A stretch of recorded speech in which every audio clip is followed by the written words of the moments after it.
Okay, new week. Here Monday, we are gonna go over a few things that went better or worse last week. And I've also got me in the corner today. All right, that'll be weird. Let's go ahead and open up where we were. Hope everybody's doing well. Notice we changed some of our canvases last week, as well as the name views. I went ahead and just added each canvas and made a corresponding name view.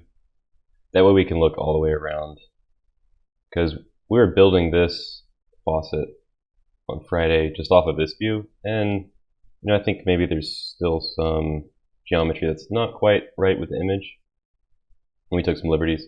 But looking at this from this side, it actually looks pretty good. Maybe it's a little steeper there.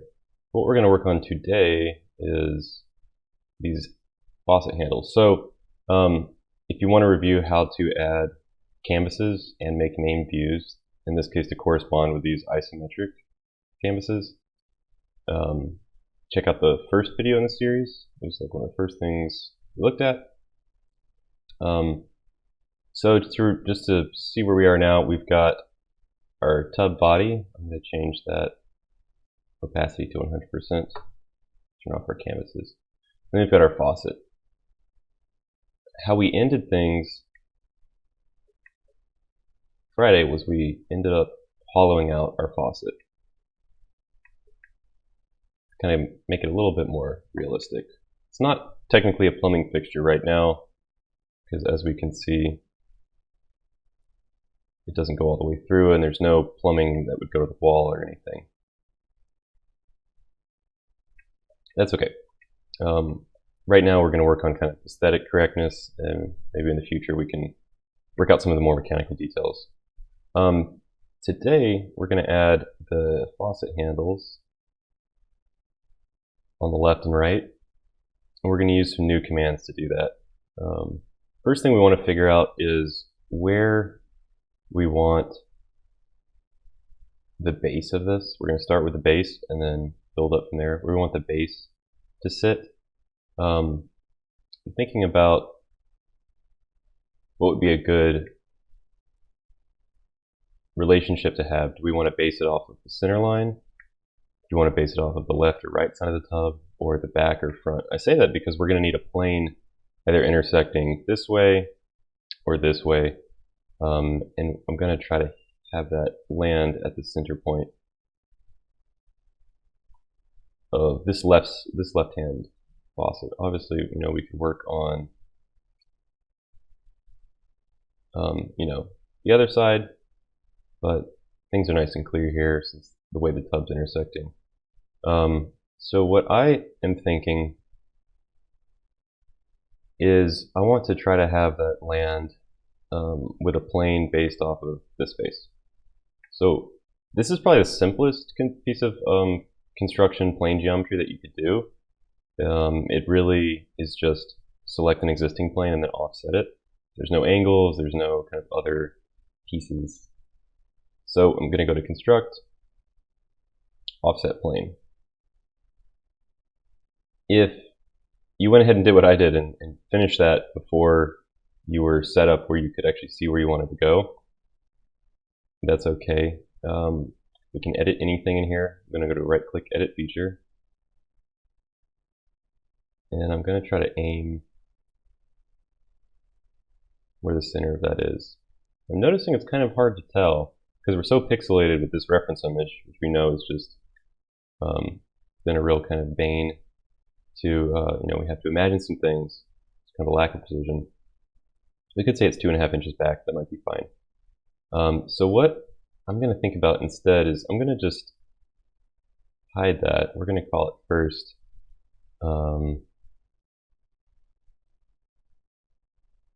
tap handle base. I'm going to hide that. And I'm going to back up here and I'm going to think about where the base of that, we really kind of want to visualize that a little better. So I'm going to roll my history marker back. I'm going to go to create a new sketch. I'm going to click on the surface of the tub, just like we started the faucet on the surface of the tub. And I'm going to draw just a center diameter circle here. I'm going to click somewhere in the center and drag that out. I'm pretty confident that this is the base of this at least is a concentric form, meaning if you spun it, it would be the same all the way around. Unlike our faucet, which if you spun it, it would kind of change. This has a central axis going through the base up to the top. When we reach this handle, we'll have a different form. So what I'm doing now is I'm going to cancel that second circle. We only need one, and I'm going to try to lay it in our perspective that we're at and make it the right size and try to position it where we kind of have an even fuzziness around it where this pixelation is happening. Maybe we need to sneak it over a little bit. Okay, that looks okay. Now I'm going to hit Finish Sketch, and I'm going to go back to the end of our timeline. Now that that construction plane is there, I'm going to right-click, Edit Feature, and now we can see maybe we're a little bit off, so maybe we need to come back more. Okay, I'm happy with that. It's a round number, 2 3/4. Back from the that base, I'm going to click OK. Okay, now the sketching I'm going to do on this plane, like most of the things we're trying to do, we're going to sketch at this 3/4 view. It's a little unconventional. So I want to show you something in your settings. By default, Fusion should have this that you might want to change at this point, because we've done a lot of this drawing in 3/4. It might be frustrating, some of these defaults. This auto look at sketch, this will automatically pull your view to look normal to the screen of whatever your sketch plane is. So I'm going to go ahead and enable that. And we're going to see what happens, because this is probably what most folks on their default settings are running into. I'm also going to go ahead and hide the tub body, just so we have a little bit of clarity here. Okay. Make the tap handle base visible. I'm going to create a new sketch, and we're going to select that tap handle base. So notice my view changed without me asking. I'm going to go back, I'm going to cancel, I'm going to delete that sketch because we only want one. I'm going to change my preferences now. Go to Design, and then uncheck Auto Look at Sketch. While you're here, you also might want to uncheck Auto Project Edges on Reference. We've done a lot of projection of geometry, but we've been specific about when we wanted to project it. I find this being checked makes really messy sketches and kind of noisy sketches, because it's going to pull anything that you're selecting from automatically onto your sketch plane from existing geometry. That can be just kind of extra sometimes. So apply, okay. So let's do this again. I'm going to make that visible, tap handle base. I'm going to go to Create Sketch. We're going to select that plane, and it didn't move that time. We're still sketching on that plane. If we were to look at, nothing happens until we click on that plane. Notice it was a very similar camera movement that happened with that automatic look at sketch. Back left, we are front left, one of these, there we go. Okay, so I'm imagining this fuzzy sketch. This is somewhat of a bell-shaped form. Looks even better when we get in really close. So I'm going to start with a fit point spline. And I'm going to click, notice we're not connecting to anything on that circle quite yet. I'm going to click and see how many points I can draw to get away with drawing this shape.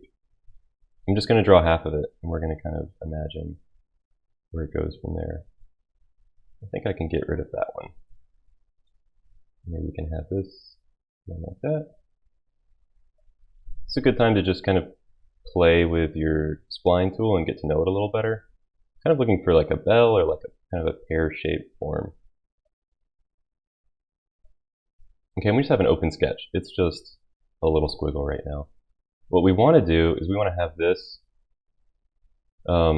connected to the diameter that we selected here, because we want that diameter really to communicate with this spline.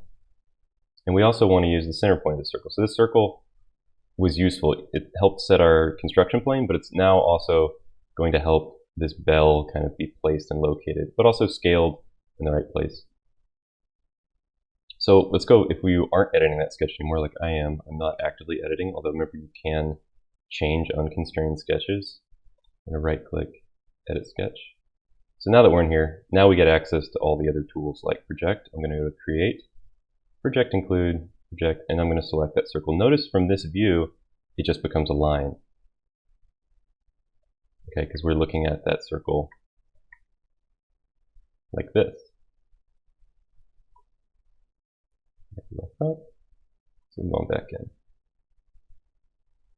Okay, we can actually leave that regular geometry rather than construction. And I'm going to grab this point, go to Constraints, Coincident, and find that endpoint of our circle. And then I'm going to use the line tool, click on the top, and then come find the midpoint of that line. Now, we can see that our construction plane wasn't exactly on the center of the circle. If we want to clean that up, we can. I'm going to go back in time a little bit here. We're going to go to the sketch where we drew the circle. I'm going to hide some of these canvases. And I'm going to actually bring our tub body back. We can constrain the circle a little bit better. It's a good idea to do that when we can, so this doesn't end up out in space later. I'm going to make it less messy there. So let's go ahead and add some dimensions to the circle. We can start with the diameter. Okay, whatever it is, I think that's fine. Doesn't need to be a perfect number. And here's where our fillets are going to be really tricky for us. If we dimension off of the fillet, if that fillet changes, it's going to push this in or out relative to what that fillet's radius is. So when we dimension the position of this, I'm going to click on the center, and I'm going to click on this outer edge. We still might have an issue when we do change that fillet, or if we delete that fillet rather. Let's bring back our canvases. And I'm just going to stick with these dimensions because we kind of went to a lot of trouble to, just hand place that. I'm not going to try to make these round numbers right now. So we need to dimension this side too. We want to make sure that the edge we're grabbing, again, isn't this fillet, the top of the fillet, but the base. Okay, whatever that number is, it's fine. Actually, let's go ahead and make this a round number because we're going to want to reference that later. Well, let's leave it like that. Actually, I think it'll help us in the future, and I think we can check out something cool. Okay. Okay, let's go back to when we made our construction plane, and I'm going to make this sketch here. We'll call this, what did we call this? Construction plane, because they're kind of in conversation. Tap handle base. Let's make that visible.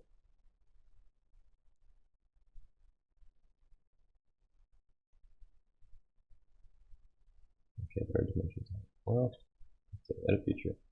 So yeah, this distance, we want to match whatever that distance was.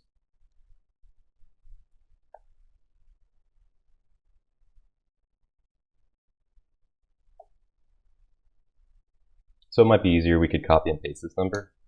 We can just Control C, and then go to Edit, Feature.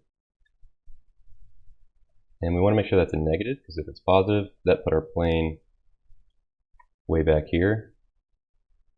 Just the way the axes are working out, it's going to be negative. So let's lead that with a negative number, and there we go. Should be looking good. Okay, with that done, we can always go back in time. Left button, sorry about that. So notice these two lines were projected when we did those dimensions. That wasn't auto project, that was because we specifically were referencing that line. Okay. So now the center point of that circle and our spline, this vertical here that we drew, those are going to end up being on the same point, which is great. We want this vertical line to truly be vertical, or rather perpendicular to this diameter. So let's go to Constraints, Perpendicular, click here, click there. Okay, and we are just about ready to revolve this. So what I'm looking for is we have a closed sketch. Remember, if we hover over it, it's going to glow or change shading a little bit. When we've got some kind of axis line, you could revolve this a few different directions. But we know, looking at our reference image, that this is the base and this is the axis. It's going to spin this way. I don't know if y'all can see that cursor spinning. So let's start that command. I'm going to go to Create, Revolve. Okay, nice beautiful picture here, shows us kind of what goes into it. We have an axis and a sketch. So first thing it's asking is our profile. That's going to be this region, a closed region. Our axis, that line. Okay, kind of looks like a thing. Maybe it's not what we want. We can always change the shape. Let's see what happens if we change our axis, because we could also revolve it in this direction. Let's close some things. Okay, so I'm hiding it, making it visible, hiding it, making it visible. Let's change that again back up here. You see the difference? It's changing the direction that it's spinning. By default, you're going to have angle and then 360 degrees as the angle. We really want to make sure it's full. Those are the same things, of course. If you're thinking about geometry, 360 degrees is a full revolution in our revolve, but full would also do the same thing. 2 isn't really applicable here because we don't have anything that this would collide with, but you could have something revolve a portion of the way relative to any other geometry in the drawing. I'm going to go ahead and make sure this is a new body. If you forget to hide your tub, it might want to join that new body, or that old body. Let's just make sure it's a new body. I'm going to click OK. Okay, so we see that the shape's a little bit off. We can change this. Let's try to aim for a more bell-shaped thing. Bring that down. That's a little too intense.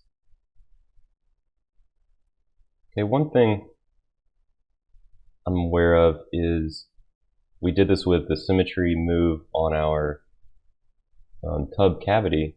We developed a profile for that.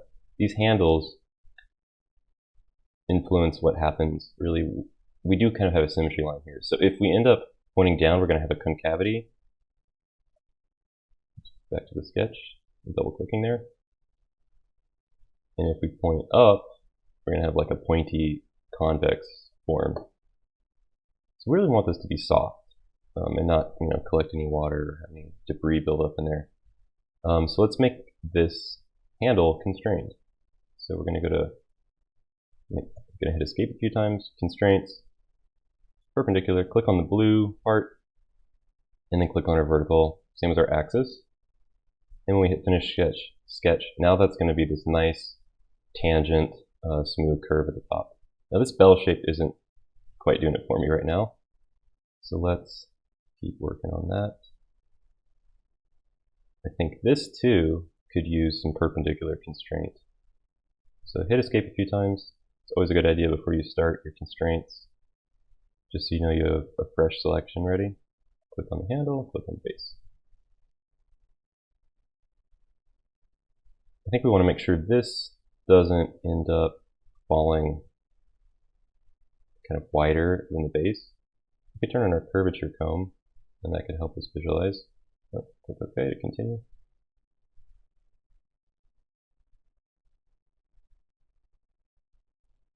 Yeah, so kind of want that to not be able to fall. So if I shorten that, that's pretty good. I'm going to turn that curvature display off. It's kind of a lot sometimes.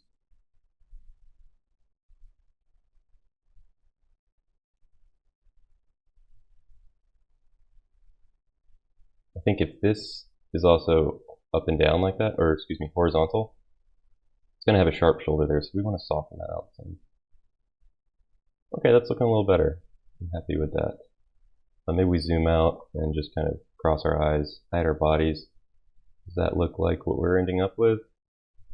Fairly well. I think that works. You could make it more ornate if you want. Total opportunity to just play here. You know, add more spline points, make things wiggle in and out. I think revolve is like a super fun tool to play with. It's like makes some really elegant, beautiful stuff very easily. Okay, I'm gonna hide that body, or excuse me, we want to name this.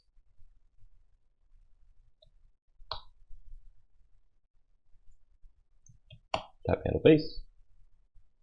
I'm gonna hide our tub. We can also hide the faucet. Let's just focus on this. Sometimes it's nice. Alternatively, you could also right click and go to isolate, but that's going to hide everything else. If you want to undo that, you can right click, unisolate. Sometimes it's better just to limit a few things at a time. Okay, let's go ahead and label tap handle profile. Okay, there's a little bit of a gap between the top of our base here and where this handle is going to protrude. We can worry about that later, but we want to make sure that these are connected by something, and this isn't just floating in air. We can go ahead and start on that though. We should be able to use the same plane, our tap handle base plane, as a construction plane for this. We want these two objects aligned, not by the same axis, but their symmetry should be aligned somewhere. This handle will move, of course, will rotate, but we want the pivot point to be the center of this guy here. So let's create a new sketch. I'm going to create sketch. Tap handle base is going to be fine. Let's start with just a plain line. I'm going to try to find the extents of that handle. If we aren't getting that snap, we can see, just check out that little blue icon. It's going to be our horizontal vertical constraint. If you don't get that, you can end your line command and add it, but we want that to be horizontal, 90 degrees, or parallel to our base plane, 90 degrees to a vertical plane. And let's try to align that line somewhere along there. I wouldn't worry about the length in anything specific. You could constrain it if you so wish. Next, we'll take a fit point spline, and I'm going to try to use as few points as possible. We want to give this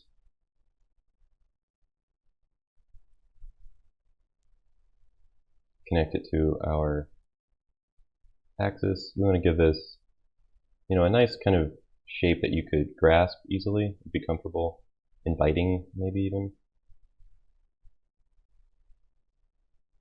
Okay, we can hit finish sketch. I like the look of that.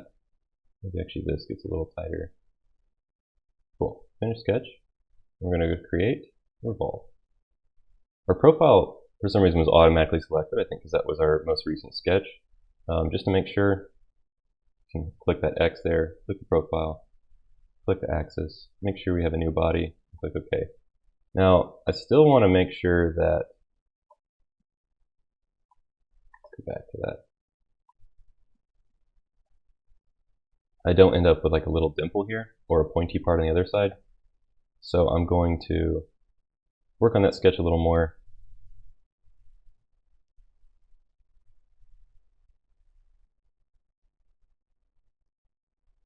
We should call this base.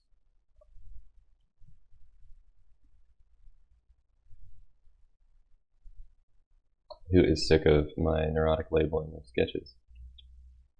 Comes in handy sometimes in the future. Maybe not for this project, but I'm just going to do it for fun. Okay, we want this to be our nice perpendicular constraint. Take the handle, take the axis, and over here, take the handle, take the axis. And I'm going to try to round that out a little bit. Don't want it to have such a blunt nose there. Okay, that's pretty good. Maybe it's a little bit different than what the drawing is. whether it's location,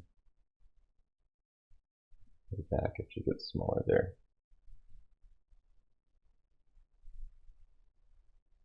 What if you get rid of that point? Oh, I like that more. Okay, sometimes fewer points better. Okay, I'm liking that more. Sometimes I just try to do too much, you know? Okay, it's a little Baroque maybe. A little intense, but I like the look of that. I'm going to check out one thing. I'm going to hide our canvases, and I'm going to hit the front view on the view cube. If we went out into space, yeah, what I was checking out was this alignment. I want to make sure that our handle is plenty over the center of this so that we can connect these with some kind of connecting rod. So I'm going to edit that sketch. I'm going to pull this back some. If we're pulling the line, it's not moving. If we pull this, it's going to change it. If we like the proportions of our sketch, we can go move copy, and I'm going to drag with the marquee everything I can here, and then move it back. Let's check out our named view with our canvases on, just to see if we're sticking to the plan here. Looks like we're still within that. That looks good to me. Let's go ahead and add our connecting screw, rod, whatever it is. I want to think about a way that I can reference the top of this, just because we're going to practice. We could go to the bottom, but I'm going to go from the top up into this handle, so we can connect them with some kind of screw and a nut in the future. I'm going to go to construct. We're going to have a plane tangent to a face at a point. Okay, so we need to have a plane that can, or excuse me, some kind of geometry that can give us a tangency, and then also a point where that can connect. So I'm going to take, we know that this ended up being tangent here. Can connect that and that point, and there we are. We have this plane. It's just on the tip of the nose of that face. Very cute. And create a new sketch. Use that plane. We don't really have much information here. I'm gonna just kind of come up with something. Maybe it's a 1/4 inch.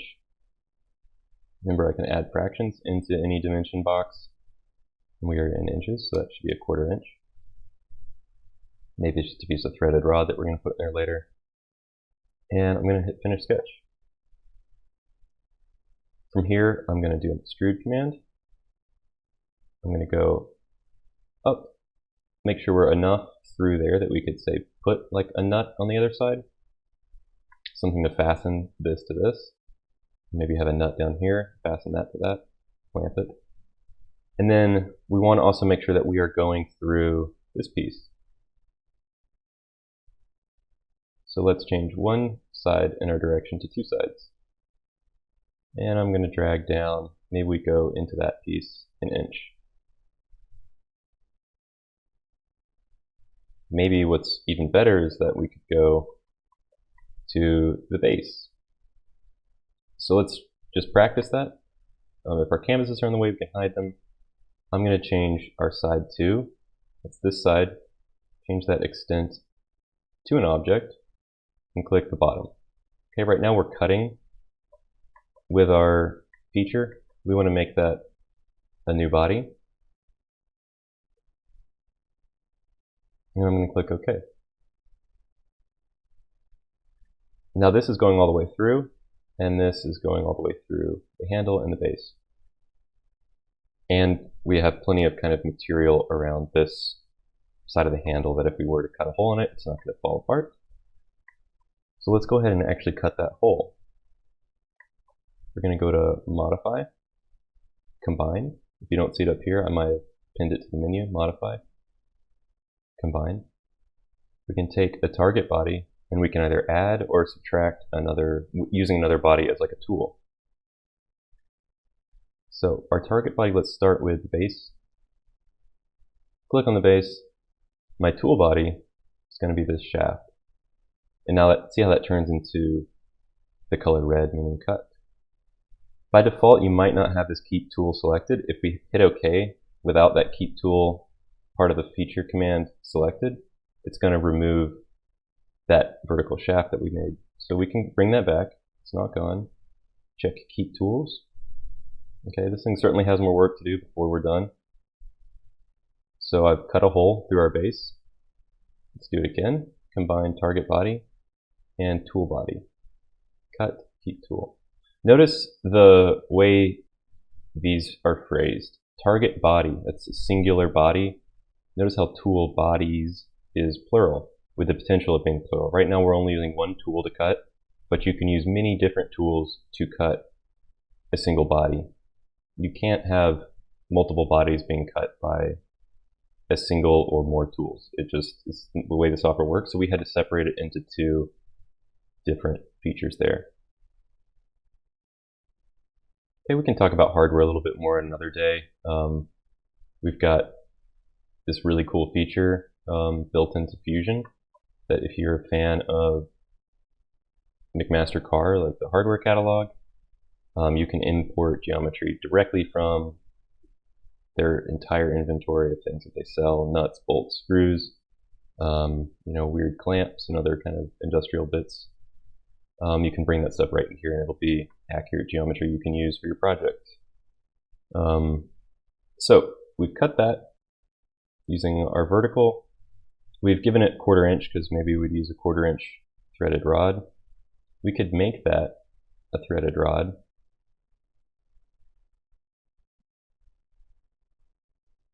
With our thread command.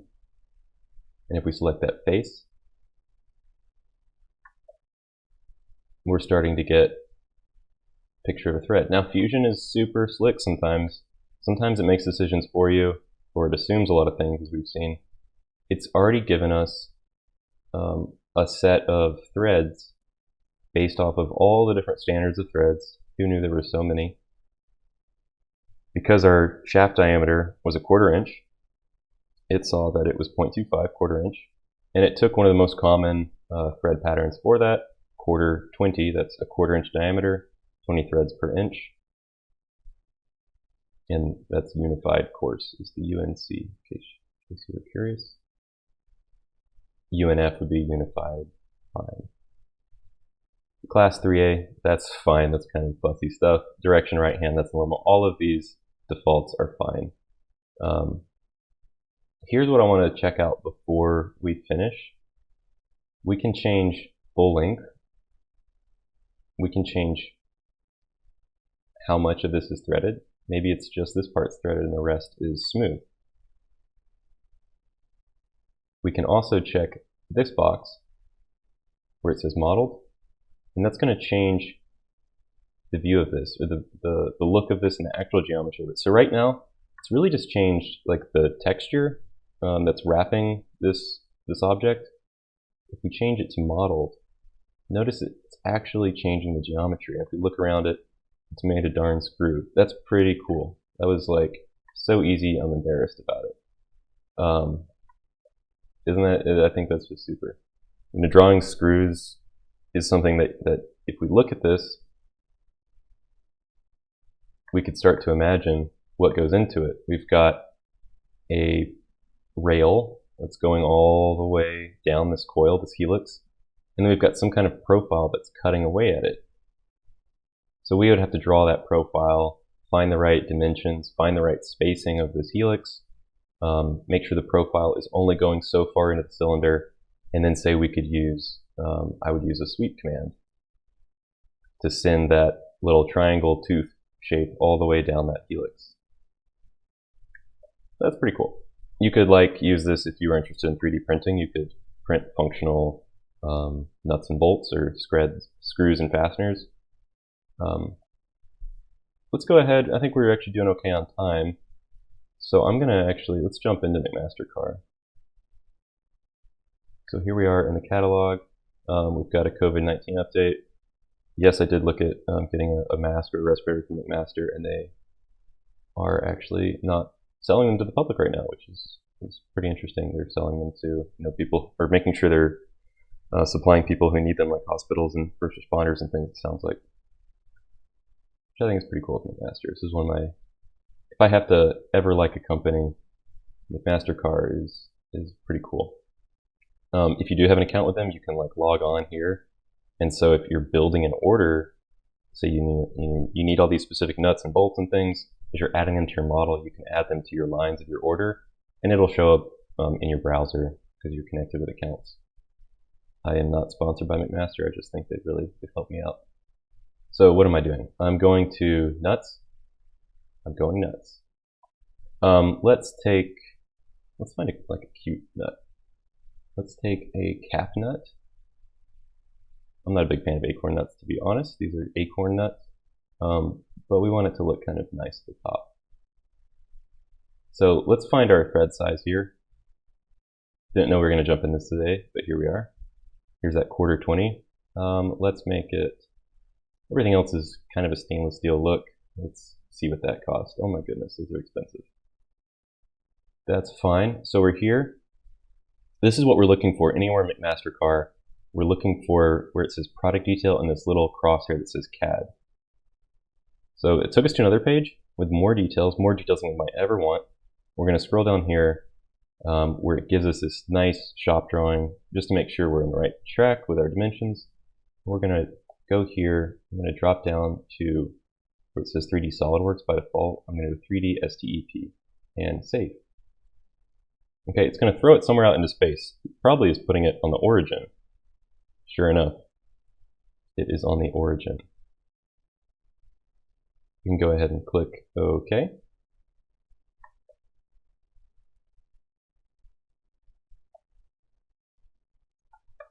And let's see if we can join these two together. Cool. So what did I just do? I'm taking our nut, which showed up here as this feature, which is a different kind of geometry that we can talk about soon. That's called a component rather than a body. It's like a special kind of feature set. It's its own tree. Here we've got our project that's tub demo, everything inside of that. We've got a body folder, we've got an origin folder. Here inside of this nut, we've got a body folder, we've got an origin folder. You could even make construction geometry or any other things like that. Here's what we're really seeing is we have this ability to work just inside of that component with this radio button. Okay, if we activate our tub demo, we have the whole, everything inside of this drawer we have access to. If we just want to work on something with a nut, we can click on that radio button and now we just have access to the nut. I can't make any changes in the other parts. Everything would be referenced in its own history timeline we see too. Check out that timeline when I activate the tub demo of all of our stuff. Okay, great.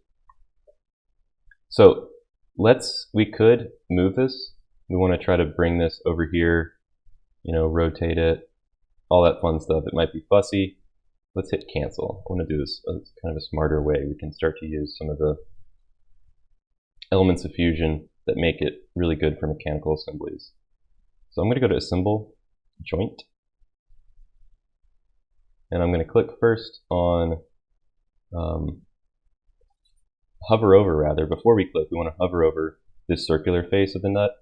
And I'm going to hold down Control. It might be Option on a Mac. I have to experiment with that. Hold down Control, and I'm going to come find the center of that nut. Zoom out, zoom back in. Now we're adding another constraint here, or the other side of our joint is going to be the top of our screw. So same thing, we're going to hover over. I'm not going to click. I'm going to, actually let's look at the top view. Oh, come and find it. Yeah, so this is why I wanted to look at the top view. We've got two different center points here. I'm just holding down Control to snap between them. One of those is the center of this kind of piece that's cut out of the helix. Over here, we're really finding the center of the diameter of the circle. So I click that.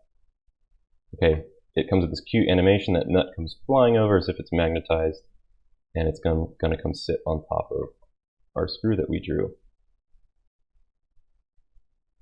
And if we get lost, we can always hit Fit down there in the view. So I want to make sure this is sitting where it's engaged in those threads. Okay, actually, There we go. Yeah, so as it came, it was just sitting on top. We can see the negative threads here and our positive threads. Let's drop that down. Oh, look at that. It's like it's a perfect fit, the way it's sticking out over our handle. And let's hit OK. Visual style, visible with hidden edges. That looks like a thing. Let's go back, open up our canvases. Now, is there a nut there? Who knows? I think, as in the spirit of this project, it would be a nice thing to add that. We've got another icon up here. Go ahead and notice that is our joint. If we double click on that, nothing's really happening, but we can right click and then we can edit that joint. There's a bunch of options over here that actually Fusion's updated these very recently, or Autodesk has. There's the difference between position and motion. There's all these different kinds of joints: a revolute, a slider, cylindrical pin and slot, planar, bulb. I hope to do some demonstrations on these in the future. Rigid joint is really just, they're stuck together like glue. And that's kind of how we want this nut to behave to that screw. We don't want them, okay, calm down there, it's making me nervous. We don't want this to become disconnected from the screw, and we don't want it to be disconnected from the handle there. Okay, we would probably want another nut putting some pressure on those threads up into the handle. Let's go ahead and do it just because we've got a little bit more time today. There's one more thing I want to show us before we part ways. Go back to McMaster, find a nut. Use a flange nut. We're going to be fancy. Flange nut is kind of like a nut that comes with a washer. All right, sure. Oh.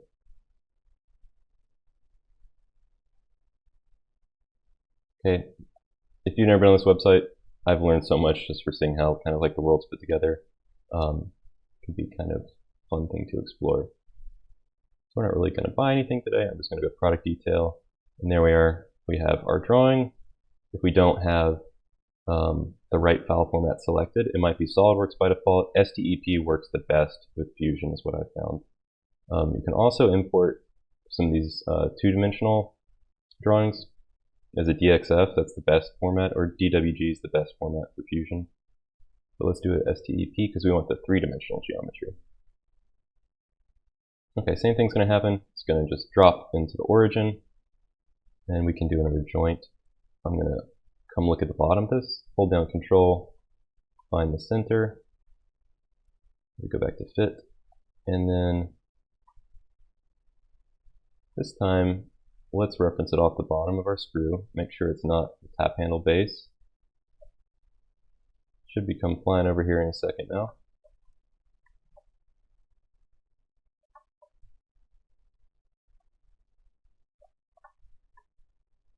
Oh, okay, sometimes you just got to give it some encouragement. Just went down there to check it out. Where did it go? I hit cancel. Something's funny. New joint. Click.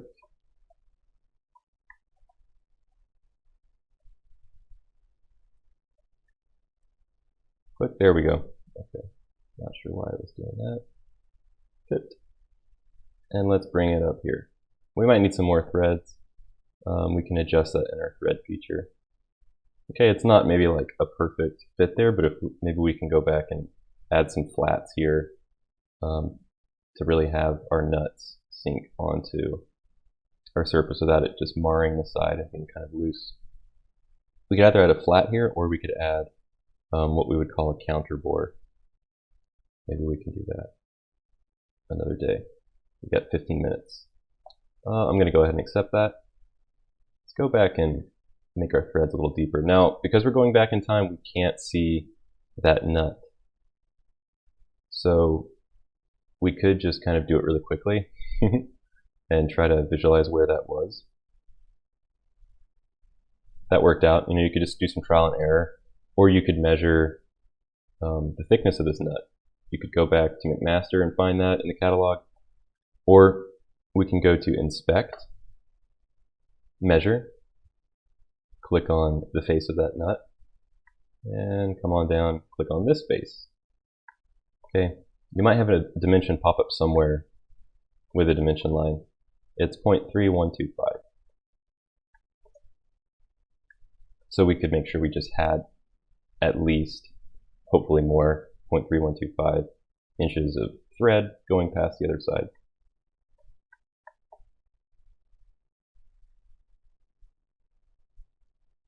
Okay, let's name some things, shall we? So let's call this tap handle connector. Cool. The nuts aren't so elegant. Maybe we could make that more beautiful in the future. I think it looks okay as an assembly though. Let's hide these joints. They're kind of throwing off us looking at this. That's going to be found in their own folder. Joints here.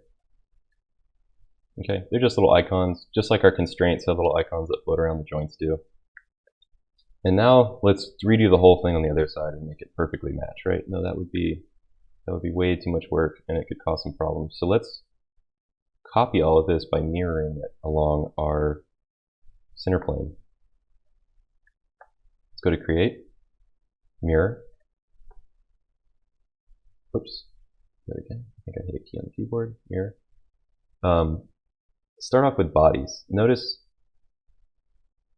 if we click on that acorn nut first, it's not letting us select anything else because that body is inside of its own container as a component.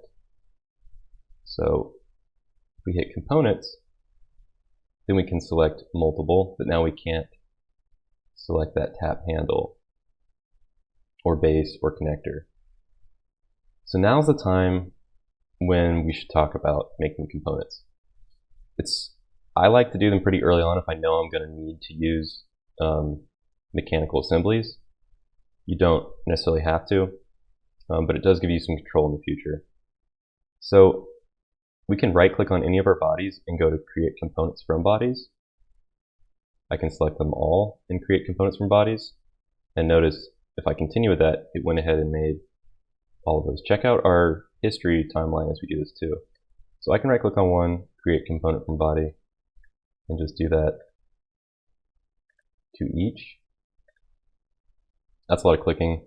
On our timeline, it made a marker for each one where it says body to comp, meaning component.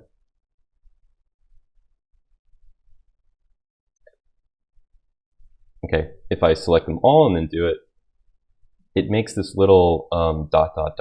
icon on our timeline. Inside of it, if we hover over it, it is what we call a group. It's made a group automatically with all of those features, because those are technically features, turning the body into components right there. We could rename this group and call it body to comp. Okay, let's go back to our mirror command. I think we've unlocked some things. Notice all of our names continued with our components, and they have their own body inside. Sub bodies there. Faucet lock there. Looks good. So we're going to create mirror. Okay, remember bodies isn't going to do it anymore. Let's cancel that. We'll go to components. You can also mirror features and faces. Sometimes that's really useful. Here we've finished out the whole component. We're going to mirror the whole component. So let's just click on down the line.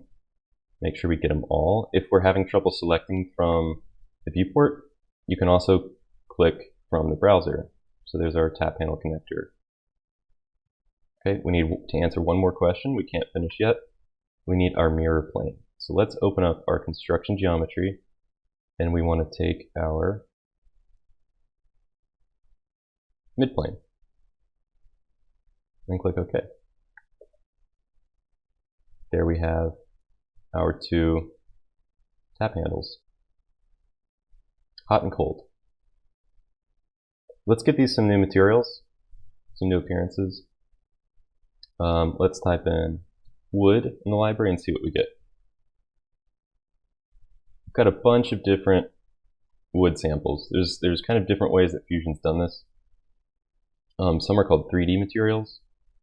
Some are just like putting pictures on with like glue and like a printout, like you're just like gluing on a sticker. Think of it that way.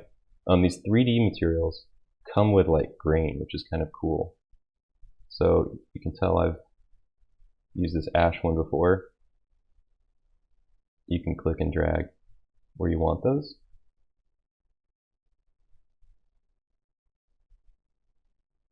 And we could add some materials. Whoa. That's fine. Maybe we want a brushed finish on these, and maybe all of the rest of our components are polished.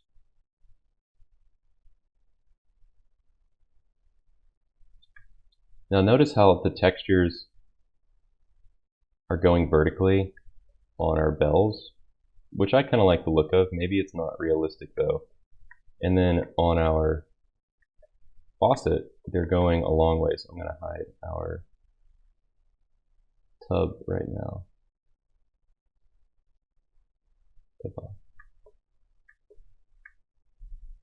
Maybe that's the way it was polished. Maybe it was polished more linearly along the length.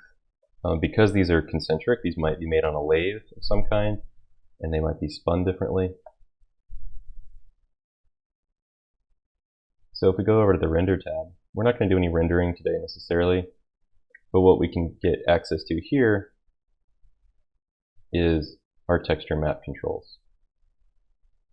If we click on that and click on our object, notice it's coming with this automatic projection type. We can make it cylindrical, and then it's asking for an axis, which for this maybe doesn't really apply because we've got this curvy shape. So let's try that with something simpler. Let's come down here, go to texture map controls, click on our tap handles, and go to cylindrical. Okay, that kind of worked. Let's click OK. It gets kind of confused in this transition. Texturing is one of the things in 3D software that's really labor intensive to get to look realistic.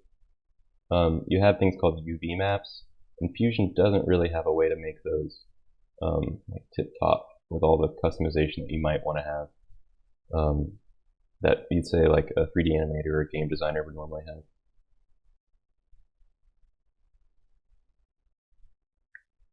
Yeah, I think this one, maybe that is kind of more glaring an error than that, although we do have this kind of unsightly seam on the back.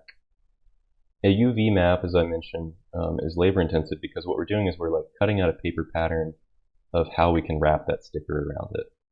That sticker meaning the texture. So you kind of have to think about all these different seams and how this would connect up. Fusion's doing a lot of the work for us automatically. Let's just check out this wood texture. In the render viewport, we get a little bit more detail than we do just in the design viewport. We're not actually rendering. This is just, well, we are rendering, but we're not making photorealistic rendering. We're not using all of the kind of horsepower that we would need. Let's go back to appearances. I just want to show some of the options in this, and then I think we call it a day here. In our wood material, we can change some cool things. We can add, how many rings are in the tree that we used, how bumpy those rings are, like how much difference is it between this year and this year of growth. We can turn on and off pores and rays. For this wood, it is an open pore wood, so that makes sense. If this is truly ash, we can change. We did that.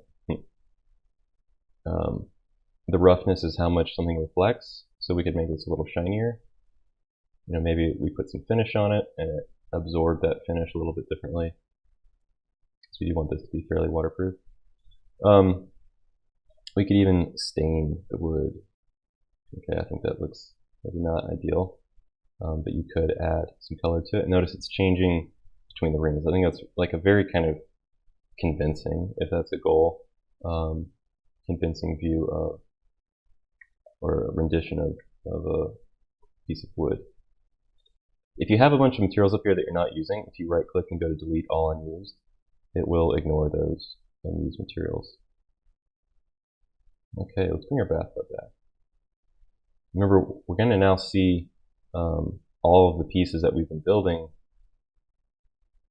down here because they're components. So they're no longer up in the bodies.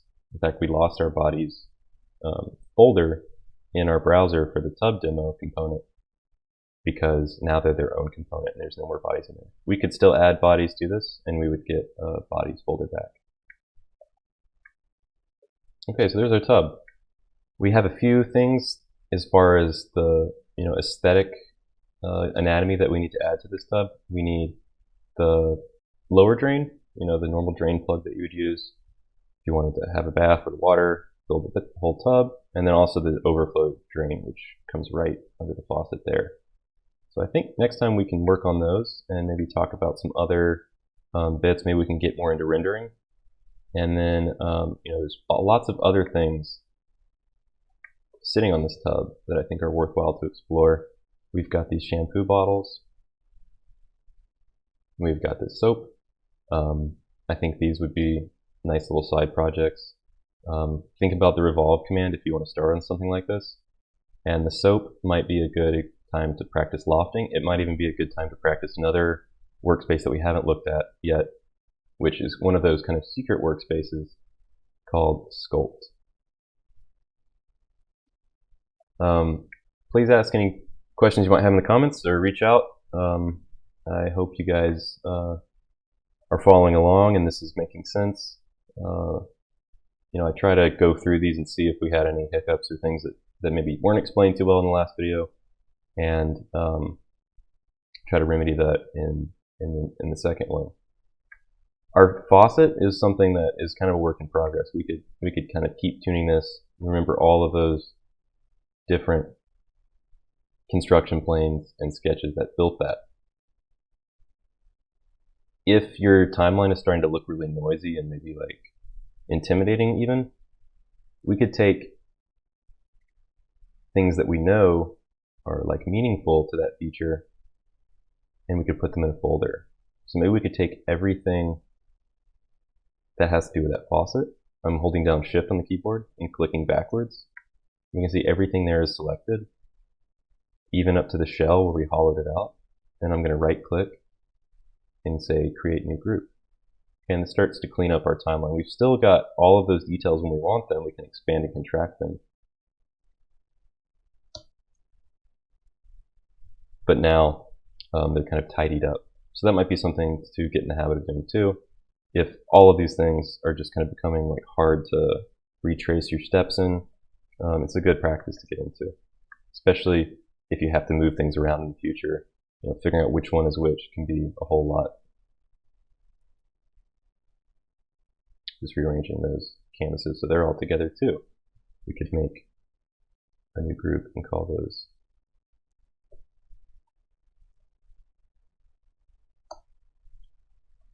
okay, that's it for today, I think. I hope you guys are doing well in your various quarantine situations. It's a beautiful day here in Richmond. Thankfully, I might open a window. Good talking to y'all. See you soon.